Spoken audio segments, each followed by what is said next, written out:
Ein paar Worte noch zu Timothy Garton Ash, falls Sie gestern nicht da waren. Er ist Historiker, er ist Autor, er lehrt an der Oxford-Universität und auch in Stanford. Er hat 10 Bestseller geschrieben, er schreibt vielbeachtete Kolumnen im Guardian, in der Financial Times und so weiter und so fort. Und dafür wurde er mit ganz vielen Preisen schon ausgezeichnet, unter anderem mit dem Bundesverdienstkreuz. Und wir begrüßen ihn jetzt ganz herzlich zusammen mit seinem Team, mit Reja Wyss und Olivier de France. Herzlich willkommen.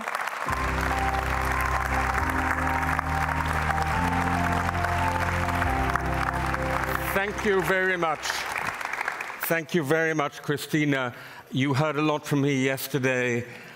Today I'm here just to introduce these 2 young Europeans. As Christina said a moment ago, we've done at Oxford for the last 3 years this rather extraordinary research project in which we tried to find out what young Europeans think of Europe, what they like in Europe, what they dislike in Europe, what they would like Europe to do more of, what they would like Europe to do less of. We did 4 waves of opinion polling across Europe, including the UK, with the EU Opinions project of the Bertelsmann Foundation. I think Isabel Hoffmann is here somewhere, who we worked with closely on this. Thank you, Isabel. We did in-depth workshops with experts on the subjects of particular interest, like climate change. And then we did a whole series of interviews with Europeans of all generations, but particularly younger Europeans, more than 200 interviews, asking some very simple but actually rather revealing questions. What was your formative European moment? Perhaps you'd like to think about that. What was your formative European moment? What was your best European moment? What was the worst European moment? What is the one big thing you'd like Europe to do by 2030? You can see all of this on our website, europeanmoments.com, europeanmoments.com. And it's my great pleasure to introduce 2 core members of our team who are going to tell you a little bit more about it from their point of view. On my left, Reja Wyss from Switzerland. On my right, Olivier de France, who, as his name somewhat suggests, is from France. Reja, over to you. Yeah, thank you, Timothy. So 2 years ago, Professor Garton Ash asked us, young Europeans, what our formative European moment was.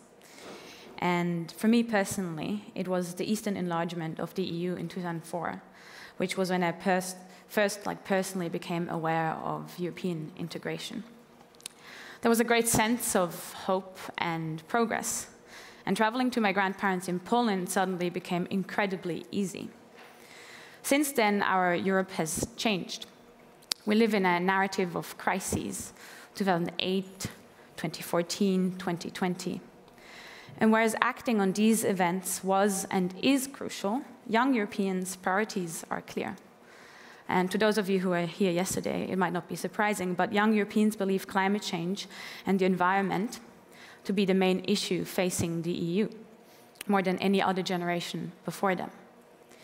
And the ambitions are high. Most Europeans want the EU to be carbon neutral by 2030, which is very ambitious, and an additional 20% want to achieve it by 2040. This is based, as you can see on the slides, on our own polling. However, trust is limited. Indeed, there is a sense of despair and frustration, to the extent that 53% of young Europeans believe that authoritarian states are better equipped at tackling climate change than democracies. This is not because authoritarianism is what we young Europeans seek. Quite the contrary. Young Europeans believe democracy to be the EU's main asset, and together with Europeans of all generations, they are strongly in favor of the EU having to do more to uphold democratic institutions. But young Europeans increasingly measure the EU and the wider European community on what it does and does not deliver. One thing Europe delivered is freedom of movement. Freedom of movement is considered a crucial element of the EU, without which the EU might not be worth having, and access to which Switzerland is sometimes a bit on the brink of losing. However, not everyone is able to make use of these rights. 2 in 5 Europeans have never traveled to other countries within the EU, and 21% cross these borders only around once a year. And permanent settlement in other European countries is even more rare. Similarly, traveling by plane is not as common as you might think. So see this polling result, for example, where 76% indicate that they have taken the plane once a year or less pre-pandemic. This is similar to other polling results on the same issue. This perhaps explains why support for cutting down on short-haul flights is so strong in Europe. 65% would support a ban on short-haul flights to destinations that could be reached within 12 hours by train. So we have these two issues, climate change and freedom of movement, and Olivier will talk about a few more, which Europeans and young Europeans clearly care about, and which can and probably will shape the future of Europe. But Europe, and I think especially we as privileged Europeans, are not delivering the climate action needed. And perhaps we're also not acknowledging how the enjoyment of freedom of movement is not as universal as we might think it is. At the same time, it seems that acting swiftly, at least for some countries, is possible during a pandemic. And military spending can be increased in a matter of weeks. However, green issues and freedom of movement, which some might consider as soft power issues, are not insular, as especially recent months have shown us. The war against Ukraine is making European countries come up with more ambitious renewable energy plans in an attempt to move away from Russian fossil fuels. And many European countries quickly found legal solutions for Ukrainian refugees working in the EU or EEA. Again, we have shown that acting rapidly is possible. Young Europeans seek a democratic, a free Europe, but a free Europe needs to be a livable Europe. And a livable Europe is a green and an equal Europe in their eyes. In an era of crises or crises narratives, acting swiftly, especially against climate change, stays of crucial importance. And now I'm handing over to Olivier. Thank you very much. Reja. I'm going to run you through some of the issues in this report that have more to do with geopolitics. Right. I'll run you through some of the numbers first, which you can see up here. Although I should probably start by saying that interestingly enough, when it comes to the younger generations, there isn't actually that much data available in the foreign policy area. Even in this sort of fount of knowledge that is the EU's Eurobarometer. And that in itself, the paucity of information in this area was actually one of the key findings of our project, because it tells us that young Europeans are not always a target audience, or indeed a factor in formulating a European foreign policy. It's an area that certainly corroborates the idea that young Europeans are the continent's most important and least known minority, as Ivan Krasted puts it.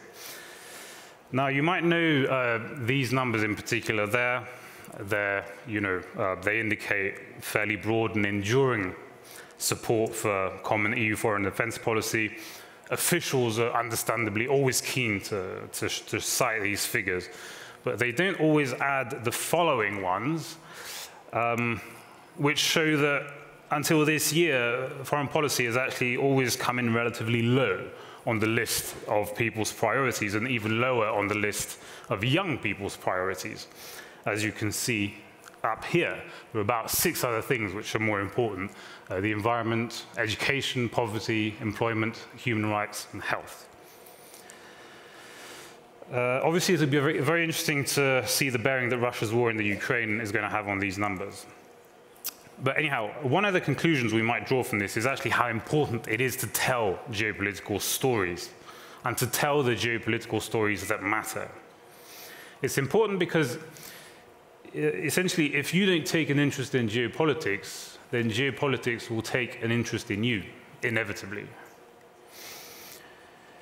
And unfortunately, Europe has had to learn this lesson the hard way too many times, this year included. Now, to be clear, I'm not saying the same thing as the old chestnut, the old argument that the EU is doing wonderful things, but it just has to explain them better, to communicate better. What I'm talking about is not something you can fix by sending out a few press releases into the wild from Brussels. I'm talking about something that actually speaks to people's lives and gives meaning to them. Our colleague Hartmut Meyer at Oxford is used to saying that every aspect of our daily lives in Europe has an external dimension to it. The soy plants that feed our animals, the microchips that make our laptops run, the lithium that makes our batteries go, the oil, the coal, and the gas that fuels our homes and transport networks. These are the geopolitical stories that we have to tell. And there are so many, and they have to be told, and they're waiting to be told. But to tell these stories clearly, you have to understand them clearly. And I don't think we're doing a great job at either. Now, of course, it's tricky to actually do that in foreign policy because it's an area that is so stubbornly top-down. Everything radiates out from EU capitals or from Brussels. So what we tried to do in the report was to look at it from the bottom up and from the outside in. Which doesn't mean, on the other hand, that we should simply accept that Europe is merely a sort of cacophony of 500 million monologues. Being French, I have Rabelais' quote in mind, echoing in my head, qui trop embrasse mal les trains, which to translate in this particular case would be, if Europe is everywhere, then Europe is nowhere. So it's neither about having everybody sing from the same hymn sheet, nor is it about having everyone sing from their own hymn sheet. It's about finding the polyphonic elements that bind us together. Not one common narrative, but the shared stories. At least some shared stories that are mutually reinforcing and don't drive Europe down towards the lowest common denominator. I was actually much inspired by the work that features here at the entrance of this conference room. I saw it when I arrived yesterday, and I took a picture of it.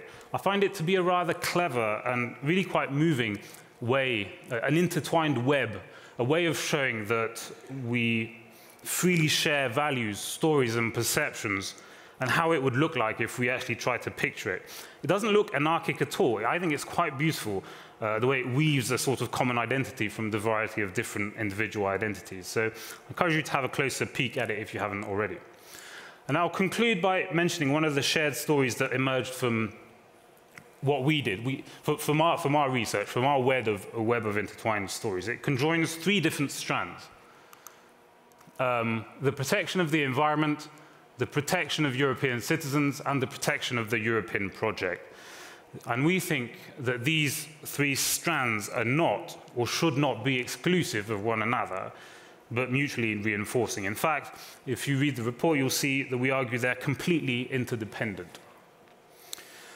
This is a Europe that is neither a defenseless Europe nor a defensive Europe. It's not a defenseless Europe that is pushed around, bullied, preyed upon by any foreign power preying on European interests. If you want to illustrate that with a story, you can think of the Titian's Princess Europa. Nor is it a defensive, embattled, fortress Europe, barricaded behind its civilizational values, or an aggressive imperial Europe. Again, if you want to picture it, you can think of Sebastian Munster's Queen Europa, Europa Regina, with the orb and the scepter on the right here. We think there is one possible story that can bind generations together. A Europe that's neither defenseless, imperial, or defensive, but a Europe that behaves like a green superpower, a green civilian superpower. I will let you write or picture that story yourselves, and please send us in the result if you can. I'd be very interested to see it. And I'll just, one last word for avoidance of doubt. And in the spirit of the green civilian superpower, I wanted to set the record straight from yesterday. I did actually take the train from Oxford to here. I wanted to, contrary to pronouncements yesterday, This is Timothy spreading, fake news. And in the spirit of binding European generations together around a shared story, I propose, in fact, that we all travel to the next conference in Europe by train. Thank you very much.